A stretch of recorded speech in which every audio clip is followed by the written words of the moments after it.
వేసుకున్నారు అలా యూనిఫామ్ ఉండాలనే. ఇది ఇప్పటి చరిత్ర కాదు, ఇది పురాతన కాలం నుంచి పంపించేవాళ్ళు. ఎందుకు పంపించారు?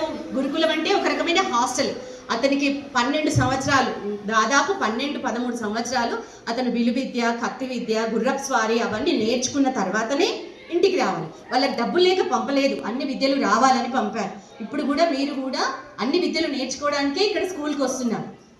స్టడీసే కాదు, గేమ్స్, స్పోర్ట్స్ అన్నీ కూడా మీరు ఖచ్చితంగా నేర్చుకోవాలి. అయితే అర్జునుడి కథకు వద్దాం. అర్జునుడు ద్రోణాచార్యుడు వాళ్ళ టీచర్ అందరినీ పిలిచాడు. అందరిని పిలిచి ఒక చెట్టు, అసలు ద్రోణాచార్యుడి ఉద్దేశం ఏంది? చెట్టు మీద ఉన్న పిట్ట యొక్క కన్నుకి విలువిద్య బాణం పెట్టి ఆ కన్నును మాత్రమే కొట్టాలి అని.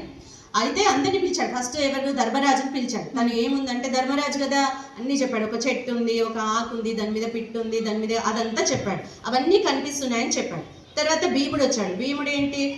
ఇది చాలా పెద్దగా ఉంది, చాలా లావు. ఎందుకంటే భీముడు ద్వంద్వ యుద్ధంలో పట్టుదారులు దానికి అతని వే ఆఫ్ యాంగిల్లో చూశాడు, అది ఇలా ఉంది అని చెప్పాడు. తర్వాత అర్జునుడు వచ్చాడు. ఏం కనబడుతుంది అన్నాడు. నాకు చెట్టు మీద పిట్ట కన్ను కనబడుతుంది అని చెప్పాడు. అంటే ఆ కన్నునే నువ్వు ఏం చేయాలని ద్రోణాచార్యుడి ఉద్దేశం. అది మాత్రమే అర్జునునికి కనబడింది.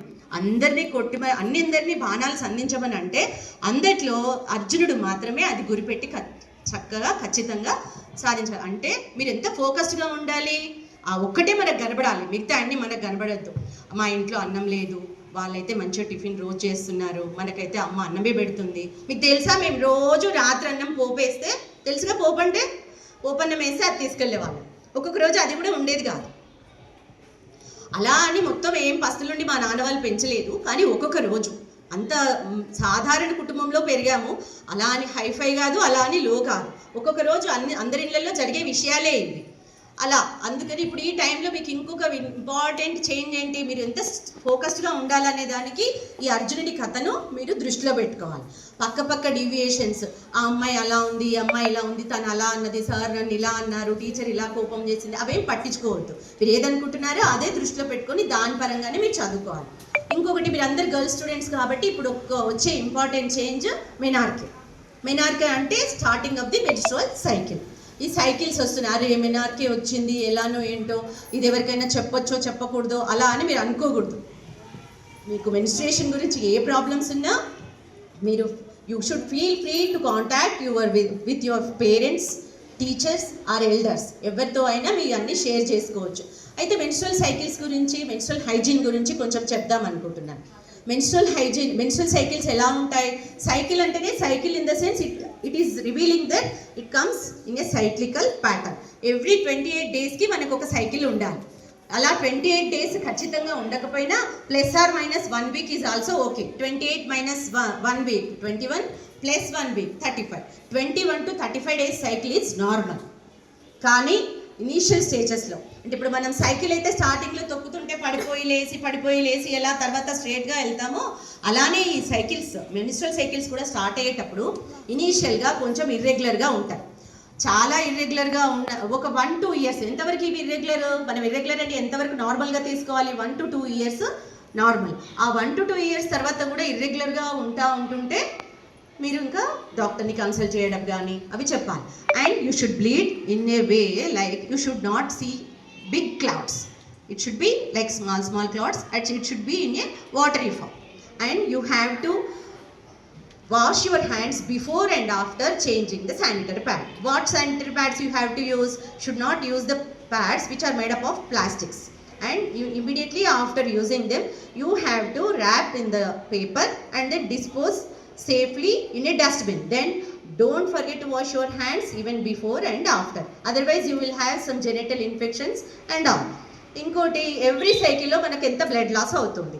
80 to 100 ml of blood every సైకిల్లో పోతుంది. అంటే చూడండి, మనకు ఉండేదే 5 లీటర్స్ బ్లడ్. ఎవ్రీ సైకిల్లో ఇలా పోతా ఉంటుంటే ఎలా? సో నెక్స్ట్ సైకిల్ కల్లా మనం రికవర్ చేసుకోవాలి. ఎలా రికవర్ చేసుకోవాలి? ఎగ్ పఫ్లు, కర్రీ పఫ్లు, చిప్స్, చాక్లెట్స్ అవేనా? అవి కాదు. హెల్త్ అందరు మీరు ప్రతి ఒక్కరు మీకు ఉన్న అవైలబుల్ ఉన్న పళ్ళు ఎవరు తింటారు? డైలీ ఒక ఫ్రూట్ తినాలి. ఎవరు తింటారు? Lift your hands, raise your hands. నేనేం పండ్లంటే అవకాడో, డ్రాగన్ ఫ్రూట్ అవి చెప్పట్లే. జామకాయ, యాపిల్, దానిమ్మ ఏవైనా తినొచ్చు. అరటిపళ్ళు ఏవైనా తినొచ్చు, ఎవరు తినరు. డైలీ 2-3 రోజులకు ఒకసారి చాక్లెట్లు చిప్స్ ఎవరు తింటారు? Raise your hands. ఇదైతే కరెక్ట్. ఏవి ఇస్తాయి మనకి బ్లడ్ ని? ఫ్రూట్స్. మరి తెలుసు కదా, తెలిసి కూడా తప్పు చేస్తే అది క్షమించడానికి తప్పు. ఓకే, తప్పకుండా ఫ్రూట్స్ తినాలి. ఈ 80 to 100 ml of blood next cycle కల్లా మీకు రికవర్ అవ్వాలి. ఎలా రికవర్ అవుతుంది? Iron rich foods. Iron rich fruits అంటే ఎల్లో, ఆరెంజ్ కలర్డ్ ఫ్రూట్స్. ఏంటివి అవి? Orange, bananas, pomegranate, apple, carrot, beetroot and foods made up of jaggery. బెల్లంతో తయారు చేసిన ఫుడ్స్, పల్లీలు, బెల్లము, రాగి, పల్లి పట్టి, నువ్వులు పట్టి, నువ్వులు అన్నీ తినొచ్చు. ఆకుకూరలు, పాలకూర, తోటకూర అన్ని కూరలు తినాలి. కూరలు పచ్చళ్ళు ఎంతమంది తింటారు? అదే మామిడికాయ పచ్చడి. వెరీ గుడ్, అందరూ రాంగ్. పచ్చడి ఎన్ని రోజులకు ఒకసారి తినాలి? రోజు. Very occasionally. అసలు కర్రీస్ ఎప్పుడు లేనప్పుడు అప్పుడు తినాలి. Very occasionally. అందులో ఉప్పు, కారం దండిగా ఉంచి నిల్వ చేస్తారు. అవి చాలా రేర్గా తినాలి. రెగ్యులర్గా తినాల్సినవి ఆకుకూరలు, కూరగాయలు, పళ్ళు. ఓకేనా? ఇదంతా మీరు చాలా జాగ్రత్తగా మెన్స్ట్రువల్ హైజీన్ ఇవన్నీ చూసుకుంటే మీకు ఫ్యూచర్లో ఎలాంటి జెనెటల్ ప్రాబ్లమ్స్, ఇన్ఫెక్షన్స్ రాకుండా ఉంటాయి. ఫైనల్లీ ఏం చెప్పాలంటే ఈట్ హెల్తీ. ఇప్పుడు మీరు మీ ఫేస్ని చూస్తే face is the index of mind అంటారు. Face is the index of health also. మనం హెల్తీగా ఉన్నాం అనేది ఎందులో తెలుస్తుంది? మన యాక్టివ్నెస్లో తెలుస్తుంది. హెల్త్ ఎలా వస్తుంది? Eat healthy to stay healthy. And Apple A day keeps A doctor. అది అంటే యాపిల్ అనే ఎందుకన్నారు? యాపిల్ అయినా అనొచ్చు, ఏదైనా అనొచ్చు. ఏ ఫ్రూట్ అయినా రోజు ఒకటి తింటే ఖచ్చితంగా డాక్టర్ని వెళ్ళాల్సిన అవసరం ఉండదు. అన్ని విటమిన్స్, మినరల్స్, ఫ్రూట్స్ అన్నీ వస్తాయి. వాటర్ కూడా చాలా ఎక్కువ తాగాలి. డైలీ 2 to 3 liters కంపల్సరీ తాగాలి. Eat healthy to stay healthy. Stay focus like Arjuna. Okay, be confident. Dream big. Dream big అంటే ఎక్కువసేపు నిద్రపోయి కలలు కనాలని కాదు. Dream big and you should show the people that your dream is not too big to make it true.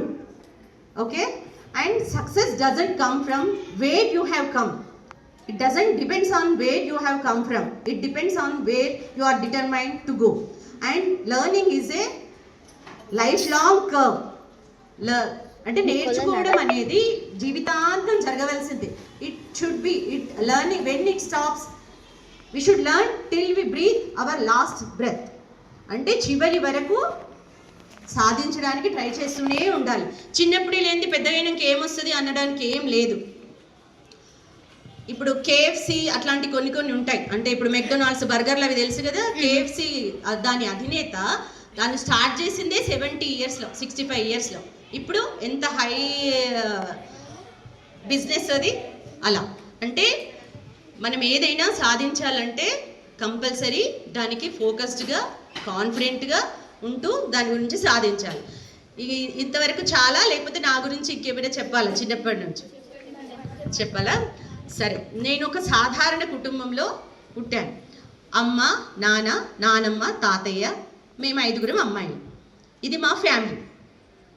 Okay, అయితే ఏమైంది? అప్పుడు వాళ్ళు కూడా ఇప్పటోళ్ళలాగానే అమ్మాయి అమ్మాయి అంటే సరే ఖచ్చితంగా అబ్బాయి ఉండాలి అని అనుకొని అలా చూస్తూ 5 ఆడపిల్లలు పుట్టారు. ఫస్ట్, సెకండ్ అమ్మాయి పుడితే ఓకే. ఇక తర్వాత థర్డ్ నుండి స్టార్ట్ అయింది.